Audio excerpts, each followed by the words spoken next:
Hey guys, this is Ryan from Spyker Workshop again. This time we're going to be looking at how to connect our snowblower to the rear of the Blizzard using our rear mount kit. And in this we're going to be doing a little bit more work than the front because we need to actually flip the whole body around to face backwards. We're basically going to convert the entire machine to run as if it was running forwards and backwards.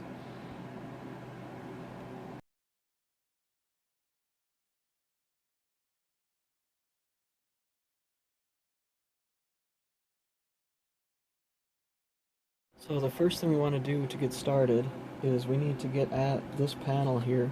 We're going to be basically replacing the whole back of the Blizzard with the 3D printed parts.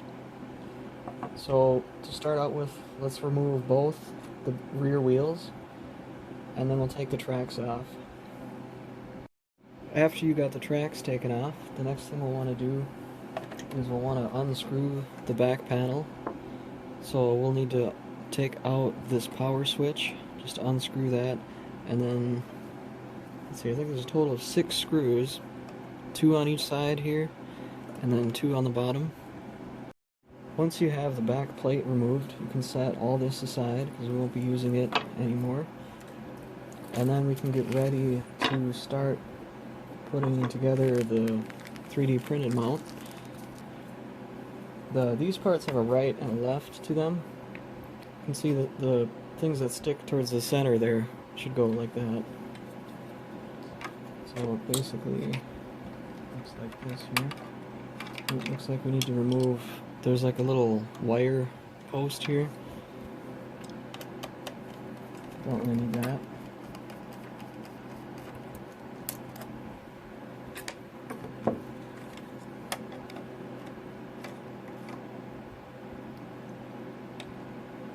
So that'll go like that on both sides. And then the orange part goes in the middle.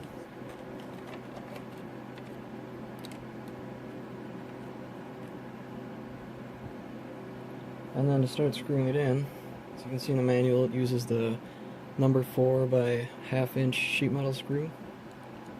And the top two here actually take the flat head, but then all the other holes take the one I just showed you. So I'll skip ahead and screw all that in. So here's what it looks like after you got everything screwed in. There was a total of 1, 2, 3, 4 screws here, and then that flat head, and same on the other side, and then 2 on the bottom, like that. And then you'll want to make sure that, the bottom edge is basically, there's kind of a notch on the orange piece. Just make sure it looks right, like this here. So then, next thing we want to do is we'll take the 3/4 inch, or I'm sorry, the 1 inch number 6 sheet metal screws with a washer. And then we're going to put those through these discs, just to get them started.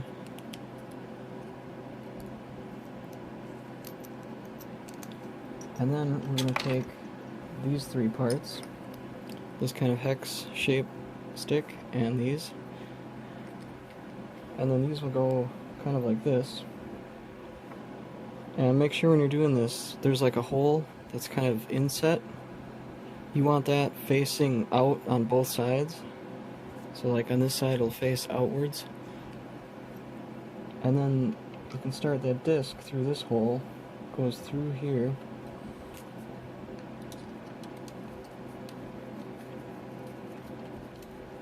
And then goes into that hexagon shaft here.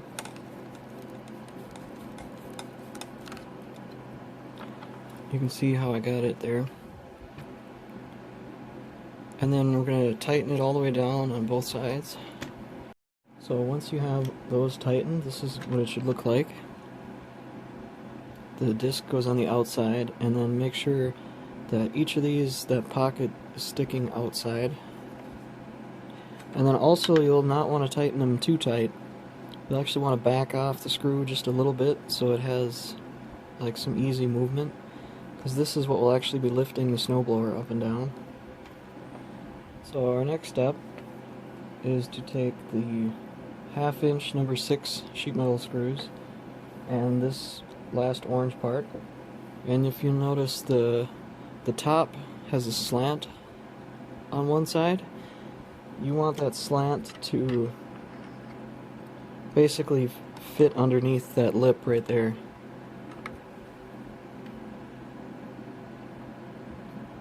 Basically like that. And then we'll put that 1/2 inch screw in the second hole there on the bottom, going into this one here. And then we'll screw that in on both sides the same. So once you got that screwed in, the next thing we're going to do is we're going to take a look at all these parts here. This will assemble into the rod that actually lifts and lowers this. So what you want to do with these is take a wrench and put the ball on top of this piece here, and then you should pop in like that. Do it to both.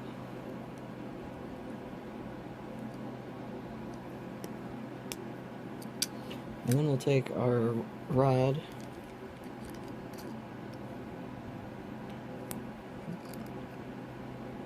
and you screw those into each end of the rod. So this is how it should look when you're done. And then the next thing I want to do is, in the instruction manual,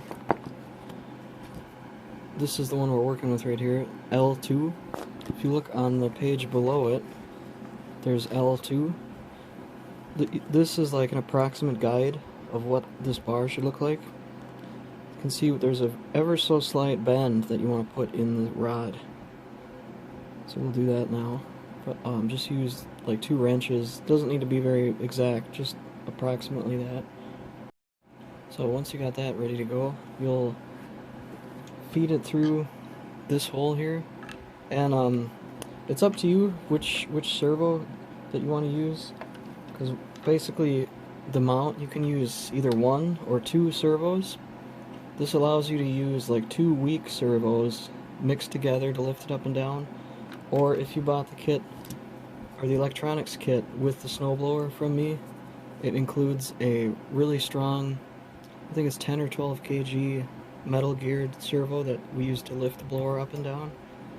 But whichever side you want to put it on, what you want to do is feed this rod in through that hole. Like I'm going to put mine on this side, and then we'll take the 1 inch 440 screw down through the top into the rod like that, and then put the 440 lock nut on the end. So you'll notice I put the tracks back on because we don't need to get at this stuff anymore. So the next thing we're going to do is actually mount the servo in here. Here are the servo horns that come with this one. We'll most likely be using this one, or the round one might work good too. But for starters, we can put the servo in the mount like this. We kind of have to feed the wire down underneath this arm here. And then we're going to use 4 number 4 1/2 inch screws to screw it down. So here I have the servo screwed down. So the next thing we want to do is figure out which horn we're going to be using. And this you might have to play around with depending on if you're using a different servo, or you know exactly how your radio is configured. But you either want to use the disc, which might not give you enough throw, so maybe you want to use this. This is the 4 one, but I went and I clipped off 2 of them. The reason I left 2 on there is because if you drill a hole and you want to change, sometimes they get a little too weak, so you can always move to a different one. So in order to actually connect up the horn to the linkage, you'll need to have the servo turned on with the radio. So what I have here is the receiver to this custom 9X radio system. You pretty much can't use the radio that comes with the Blizzard because it's only 4 channels. You need at least 5 to run everything with the snowblower. So I'll be selling these soon. It's a 9X radio system that has a custom firmware flash to it. I think it's OpenR or OpenTX9 or something like that. Actually, we can see right here. Or yeah, ER9X. But basically what that does is it allows this radio that doesn't really come with that good of like software on it. It makes it much better, so you can do advanced things like mixing tank steering into one joystick. And you can also do more advanced things, which mine will come with a profile set up for a Blizzard. But another reason I'm running this on a different receiver right now is I unplugged the speed controllers because their BEC, which is battery elimination circuit, is not powerful enough to run this servo. So just for the purposes of this video, I'm running it just directly off a battery. But I'll be making a video in the future that's dedicated to just electronics, so make sure to stay tuned for that. So once you have your servo plugged in to at least something to be able to center it, we'll want to bring the servo so it's all the way up, and then bring your mount all the way up. And then this, you'll probably have to adjust some things here too, like to make the linkage shorter. You can screw these in more on both ends, or to make it longer you can loosen it. This will probably take some playing around with, because all the setups will have slight differences. But basically once you have it where it's good,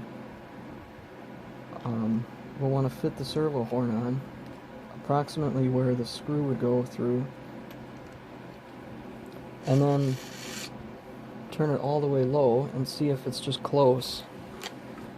Sorry if that's hard to see.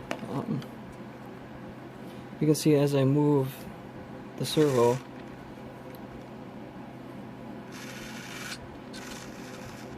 so just from looking at that, I would probably use the second hole back.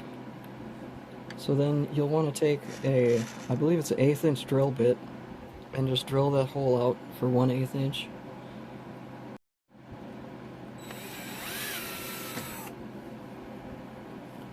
So once that's drilled, then we're going to use the screws that came with this here, the 440 by 1/2 inch with lock nut, and you may or may not need washers. I don't think that we will need them.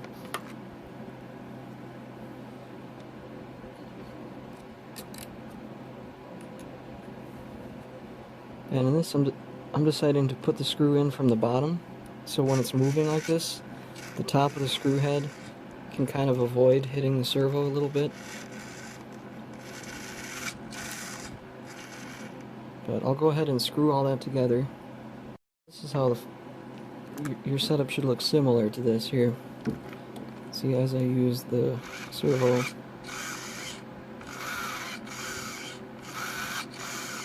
so next we're going to attach the whole snowblower to this.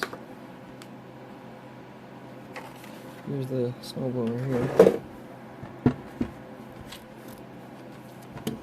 So what we want to do for this is these grooves here, they'll line up in between those plastic discs on both sides, and they just kind of rest on those, and then we'll lower the mount so it's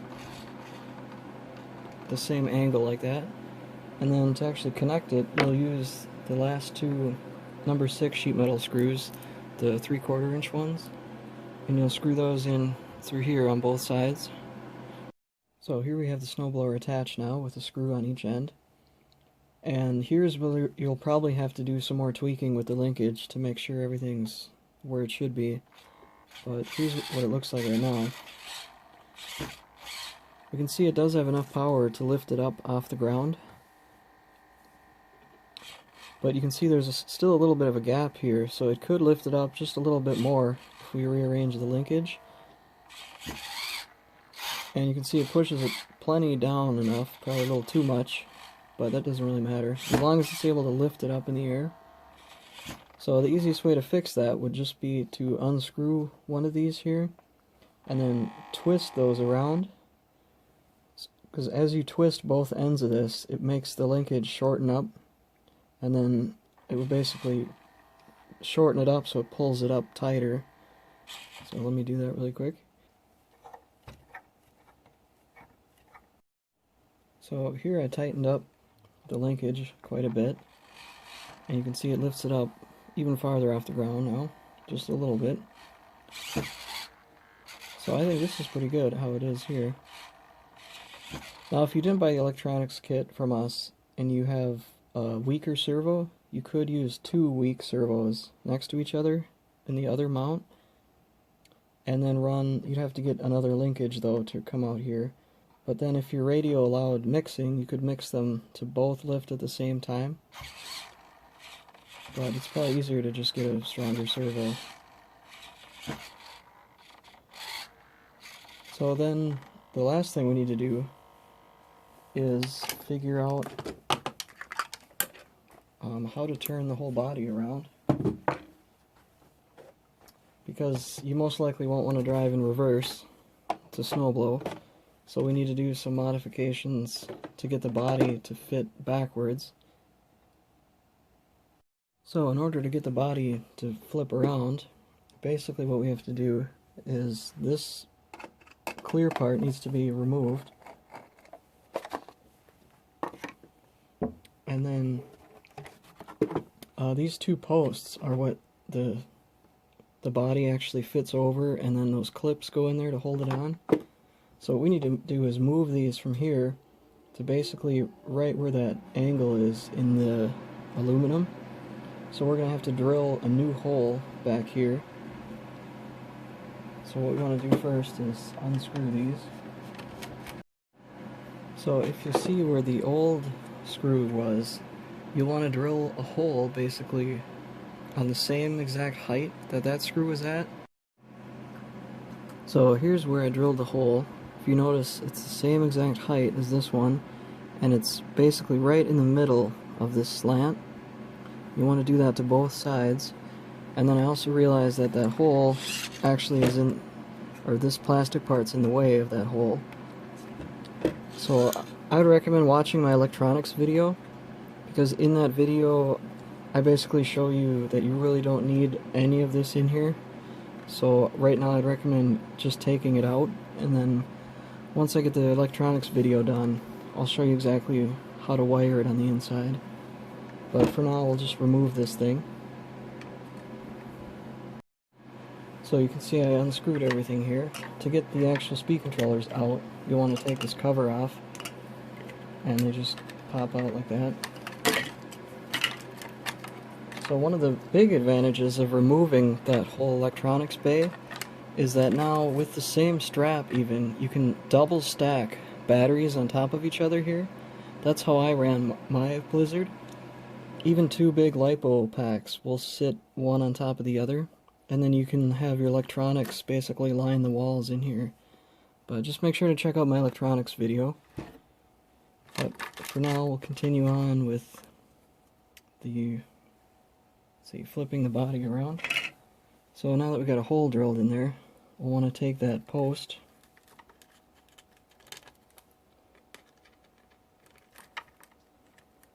and then screw it in over here.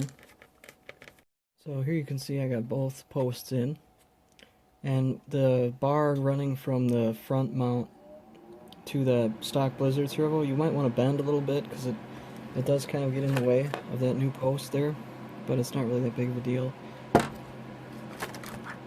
So then, if you'll notice on the rear mount, there's actually like a nice flat spot made just for the body to rest on.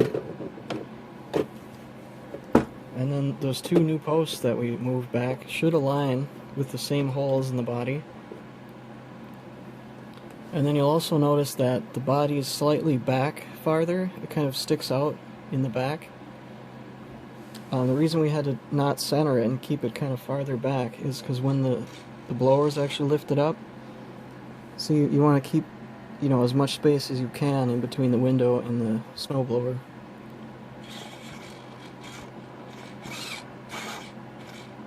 But that's pretty much it for the rear mount assembly.